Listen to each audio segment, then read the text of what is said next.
Good morning, everyone. We're going to be doing a walkthrough of Target 7.1. This is going to be a relatively slow and methodical walkthrough. This is mostly for people who have had a hard time getting through this, who have a hard time understanding what it is I'm asking for, what it is I'm looking at, how these problems generally work. So if that's the case for you, will be, please watch. If you think you got 7.1 down, you just want to check, I'll post a picture version of this key, and that's probably the best place for you.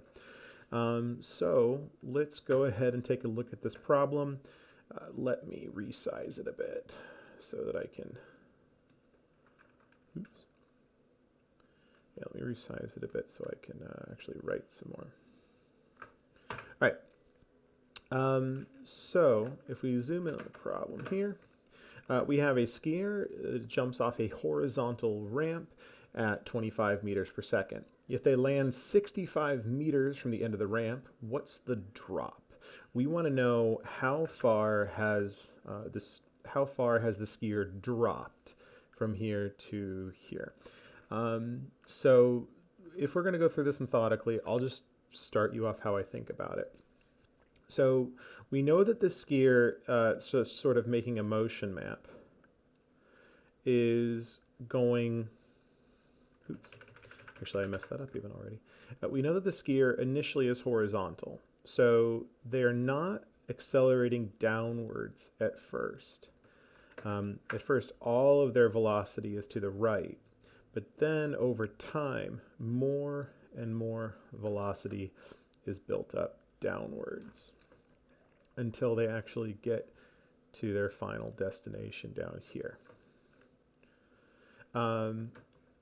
So that's going to help us think about it. We should be able to figure out how big this drop is. If we can figure out how much time they're in the air, we're pretty good at that, figuring how far a drop is by the amount of time it takes for something to make that drop. So that's going to be our goal, is we are going to go ahead trying to figure out how much time this person is in the air, because if we can figure out how much time they're in the air, we can figure out how far they've dropped. So I'm going to go ahead and first try to parse out what all the numbers mean. So let's just find my numbers. I got a 25 right here. That's the same 25. I got a 65 right here. That's this 65. And then I'm looking for this little question mark right here. So let's split all these apart. In projectile motion, we can pretty much always split everything into two types of things. There's things that are horizontal, and there's things that are vertical. So at left and right, some of these numbers correspond to left and right. Some of these numbers correspond to up and down. Now, one that goes to both is the amount of time that we're taking to do this. And we don't know that amount of time. In fact, that's probably something we're going to have to figure out. But let's go ahead and parse this stuff out. So position-wise, horizontally, I know that the person travels from here and they end up 65 meters further. So if they start off at 0, they're going to end up at 65. So the person starts off at 0 meters and they end up at 65 meters. Now we have other variables to think about. We have the acceleration and the velocity. Is there any acceleration here? Well, it's horizontal. On the planet Earth, when things are just kind of in the air, there will be an acceleration down because of gravity, but that's not going to show up over here because we're going to go, because we're just looking horizontally. Now, if there's air resistance or wind, okay, that could affect this. That's beyond our capabilities at the moment. So we're just going to ignore that acceleration. If there is any air resistance, we'll just say that there is none. If any of you goes and becomes aeronautical engineers, please do not ignore air resistance. But in high school physics, I think we can get away with it. Vertically, though, there will be an acceleration. We know that it's always negative 10 meters per second per second. Now let's make a second squared. Velocity. Do we know the horizontal velocity? Yeah, it's 25. Ooh, but the question is it all horizontal or is some of that 25 vertical? Let's look here at the problem. A skier jumps off of a horizontal ramp. Okay, so that means that the skier is going completely horizontally to start. So all 25 of those meters per second are horizontal to start with, which means that they have no velocity to start with over here in the y. So the velocity here to start with is 0 meters per second. All right, what else we got? We need to fill in the y naught and the y here. Those are things we still need to know.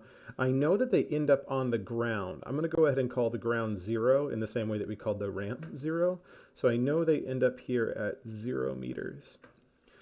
And we just want to know how far they drop. So I think that's actually what we want to know, is where were they when they started? So what's the drop from here? So they started up here at y naught. I don't know what y naught is. Maybe it's 10, maybe it's 20, maybe it's 100. I don't know. But it's going to drop down to 0. So y naught, this is actually what we're looking for. So this is our setup. Now, like I was saying in the beginning here, usually the way these will work is we can relate things to time, and then we can relate time to the other missing thing. That's generally how we go about these problems. Sometimes it doesn't quite work out that way, but if you have anything that you're missing on either side here, usually time's sort of a mediary there. So let's go through and work this out. We know that our general equation for accelerated motion is that position is equal to, position is equal to 1/2 the acceleration times time plus the initial velocity times time plus the initial position. Because this is horizontal and we have no acceleration though, right? There's no acceleration. I can get rid of that first part. So that means the position will be just equal to the velocity times the time plus the initial position. So I'm just going to go ahead and start plugging stuff in there. I know that this is where they end up. They end up 65 meters from where they started. They were going 25 meters per second. I don't know the amount of time that this took, but I do know that they started off 0 at the place we called 0. So they traveled from 0 to 65. That's a total of 65 meters. So 25 times t. So the amount of time that this took will be equal to 65 meters over 25 meters. So I'm going to go ahead and run that through my calculator. I don't think you can see it. I get 2.6 seconds. So that's the time that I'm going to use here. So over here, let's go ahead and we'll replace this. Okay, so I'm pretty sure it's 2.6 seconds. All right. So now let's see if we can figure out the vertical part. Remember, our goal here is to find y naught. Y is equal to 1/2 at squared plus v naught t plus y naught. We can't get rid of this part yet because we actually do have an acceleration here. So let's start plugging stuff in. Here's where it ends up vertically, and we said down here in our problem that the place where it ends up we will call 0. So 0 meters is equal to 1/2 times the acceleration, which we know is -10 meters per second squared, times the time squared. We know the time is 2.6, so 2.6 seconds squared, plus v naught. Ooh, v naught, it's not moving up or down to start. So yeah, that's just 0. We can get rid of it. So I'm just going to ignore that whole section. Y naught, that's actually what we're trying to find. That's our goal. So our goal is to solve for that. So I'm going to go ahead and rearrange this then. Then y naught should be equal to 5 meters per second squared. That's just the 1/2 times the 10. I also made this positive because I moved it over to the other side. 5 meters per second squared times 2.6 seconds squared.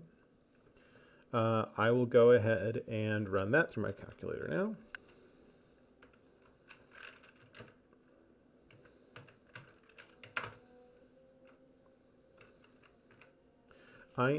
end up getting 33.8 meters.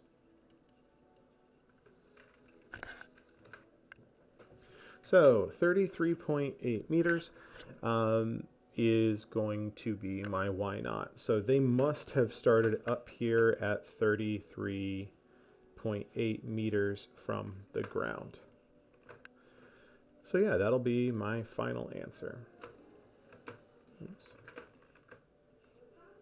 All right, everyone. So that is sort of a walkthrough of how to do one of these problems. You see, it doesn't take us very long. Once you know what you're doing, you can easily get one of these done in 5 minutes. I do admit it can be absolutely tricky to go ahead and parse everything out. I have a lot of students who aren't parsing that out, though, at all. Please show me how you're separating everything. Show me how you're splitting everything up. Show me how you're thinking through the problem. Even a little mistake here and there, I can still count as evidence as long as I do see that you are working on some other stuff. As long as I do see some working through the model properly. So one little calculation mistake doesn't stop you from getting the evidence counted, but not working me through everything kind of does. Even if you give me the right answer, if I can't tell how you get your right answer, I can't give it to you. All right. Please let me know if you have any questions. Please let me know if you need anything. And yeah, see you around. Have a nice day.